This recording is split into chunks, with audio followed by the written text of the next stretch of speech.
En 1995, el gobierno de Estados Unidos tomó una decisión que enfureció a miles de personas. Capturaron 14 lobos grises en Canadá, los metieron en jaulas, los transportaron en avión hasta Wyoming y los soltaron en el interior del Parque Nacional Yellowstone. Los ganaderos de la región amenazaron con demandar al gobierno federal. Los cazadores organizaron protestas. Algunos políticos lo llamaron el mayor error ecológico de la historia americana.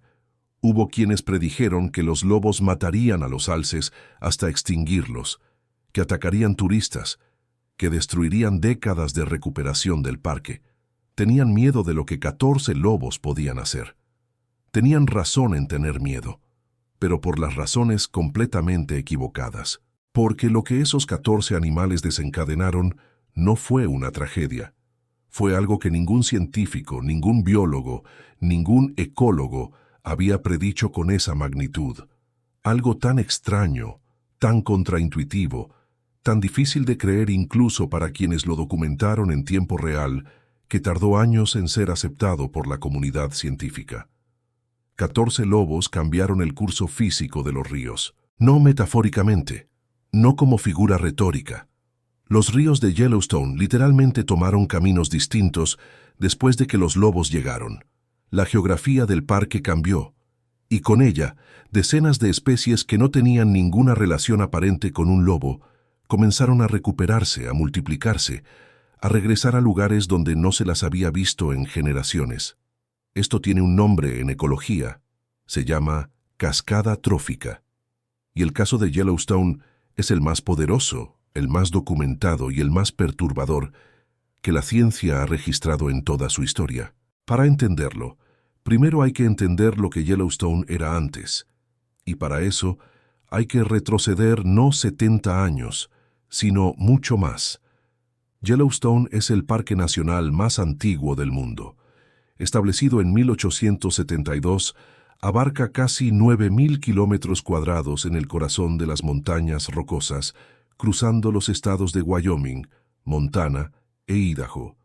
Géiseres, volcanes dormidos, praderas interminables, bosques de pino y álamo y ríos de agua cristalina que drenan hacia 3 cuencas distintas del continente.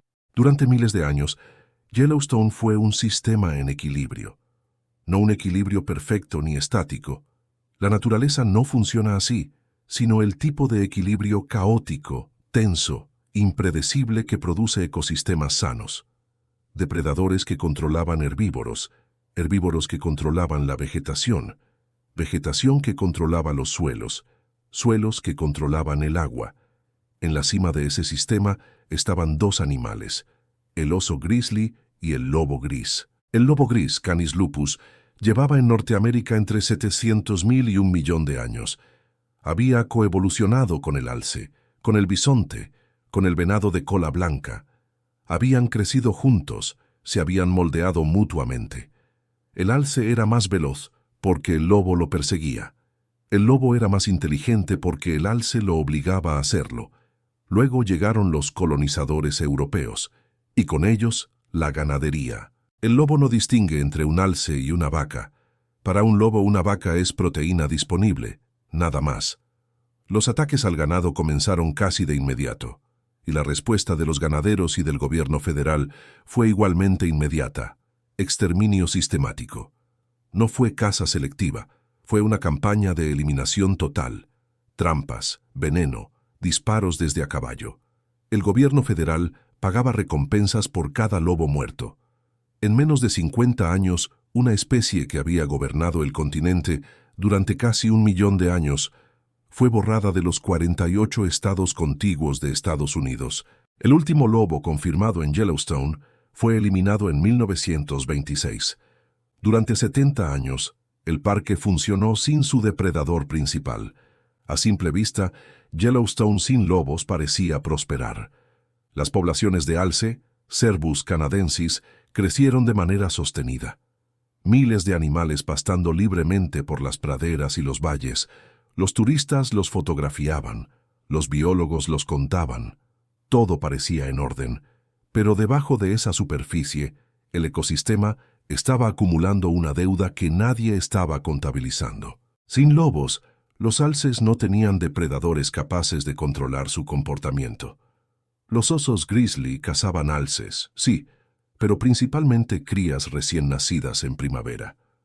No había nada que obligara a un alce adulto a moverse, a evitar ciertas zonas, a no quedarse horas pastando en el mismo lugar.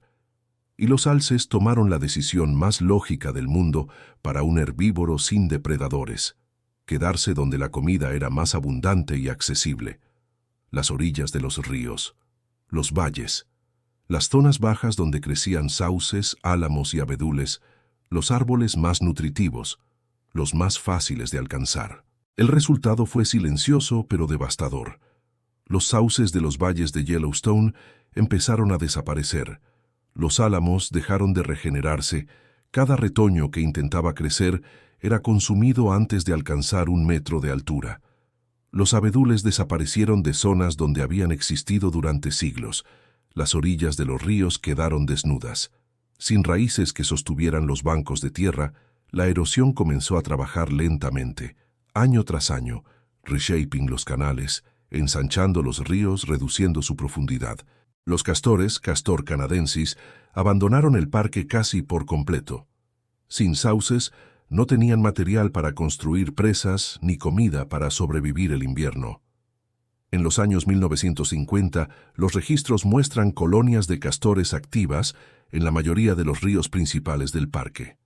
Para los años 1990, quedaban apenas un puñado. Sin presas de castores, los humedales se secaron. Sin humedales, los anfibios colapsaron. Sin anfibios, ciertas aves playeras desaparecieron de zonas donde anidaban históricamente. Todo esto sin que nadie prestara demasiada atención, porque cuando un ecosistema se degrada lentamente, sin un evento dramático que dispare las alarmas, es extraordinariamente fácil confundir el deterioro con la normalidad. Lo que los biólogos llaman Shifting Baseline Syndrome. Cada generación de científicos acepta como normal el estado degradado que heredó, sin compararlo con lo que existía antes. Yellowstone se estaba comiendo a sí mismo, y nadie lo veía. En los años 1980, un grupo de ecólogos comenzó a hacer una pregunta incómoda: ¿qué pasaría si los lobos volvieran? La pregunta parecía académica al principio, casi filosófica, pero a medida que la evidencia de degradación del parque se acumulaba, comenzó a tomar forma de propuesta real. En 1991, el Congreso de los Estados Unidos financió un estudio de impacto ambiental. 3 años de análisis, miles de páginas de datos, decenas de científicos involucrados. La conclusión fue clara: reintroducir lobos era no solo posible, sino necesario. La reacción fue una tormenta política. Los ganaderos de Wyoming, Montana e Idaho organizaron una oposición feroz. Sus tierras bordeaban el parque. Si los lobos se expandían más allá de los límites de Yellowstone, y los lobos no respetan límites dibujados en mapas, el ganado estaría en riesgo. Presentaron demandas federales, presionaron a sus representantes en el Congreso. Algunos hablaron abiertamente de disparar a cualquier lobo que apareciera cerca de sus propiedades. Los cazadores tenían sus propias objeciones. Temían que los lobos colapsaran las poblaciones de alce y venado, eliminando décadas de gestión cinegética cuidadosa. La industria de la caza deportiva en esa región generaba cientos de millones de dólares al año. Algunos ecólogos también expresaron dudas, no sobre la reintroducción en sí, sino sobre la escala. ¿Funcionaría con tan pocos animales? ¿Sobrevivirían en un ecosistema que había estado sin lobos durante 70 años? ¿Habría suficiente presa? El gobierno federal decidió proceder de todas formas. En enero de 1995, un equipo de biólogos cruzó la frontera hacia Alberta, Canadá, y comenzó a capturar lobos con trampas de cepo acolchadas, diseñadas para inmovilizar sin lesionar. Cada animal capturado fue sedado, examinado, marcado con un collar de radio y colocado en una jaula de acero. El 12 de enero de 1995, los primeros 8 lobos llegaron a Yellowstone. Fueron colocados en recintos de aclimatación dentro del parque, estructuras de malla metálica de 1 hectárea donde podían moverse, comer venado proporcionado por los biólogos y acostumbrarse al olor, el sonido y la luz del nuevo territorio. 2 meses después, las compuertas se abrieron. En 1996 llegó una segunda camada. En total, 31 lobos en 2 años. Nadie sabía exactamente lo que pasaría. Los modelos predicen: la naturaleza hace lo que quiere. Los primeros meses fueron caóticos. Algunos lobos murieron. Uno fue cazado ilegalmente semanas después de ser liberado. Hubo una condena federal. Otros se dispersaron fuera de los límites del parque, exactamente como los ganaderos habían temido, y efectivamente atacaron ganado. El gobierno federal estableció un fondo de compensación para los agricultores afectados, pagado en parte por organizaciones conservacionistas privadas. Pero los que se quedaron en el parque comenzaron a hacer lo que los lobos saben hacer: cazaron. El primer invierno, las manadas incipientes aprendieron el territorio. Los alces de Yellowstone nunca habían visto un lobo. Literalmente no sabían cómo reaccionar. Las primeras cacerías fueron casi desconcertantemente fáciles para los lobos, animales que no habían desarrollado comportamiento de huida, porque nunca habían tenido razón para hacerlo. Eso cambió rápido.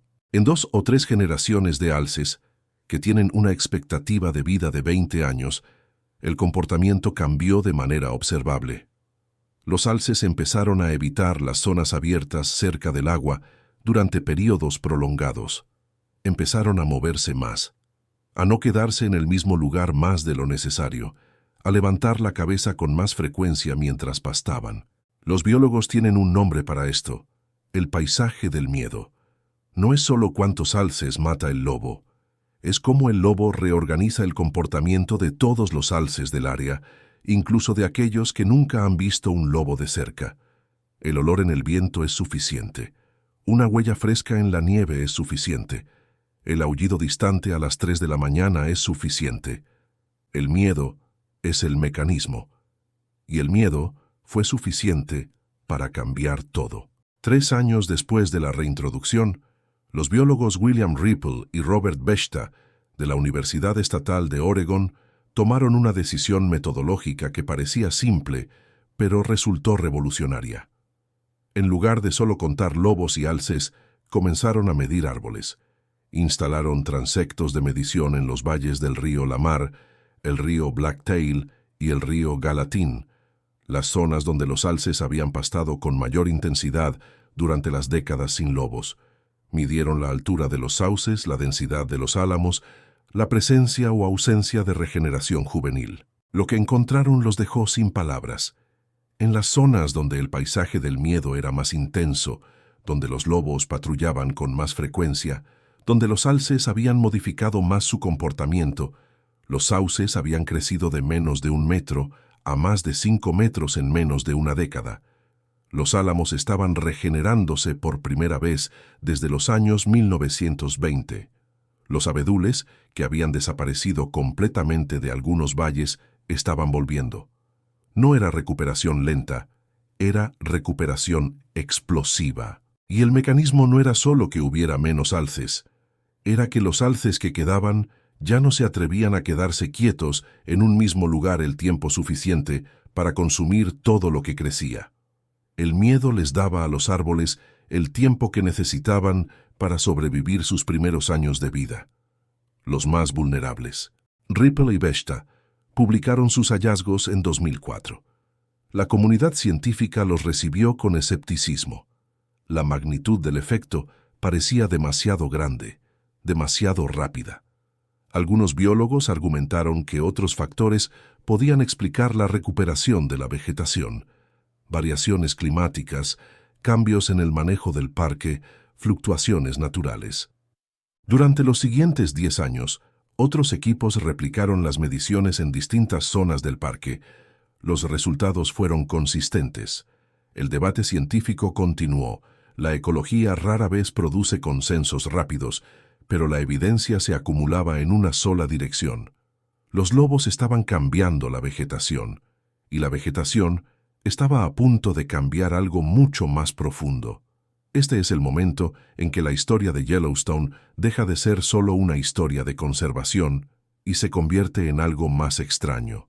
A medida que la vegetación ribereña se recuperaba, sauces, álamos, abedules creciendo en las orillas, donde antes no había nada, algo comenzó a suceder con los ríos.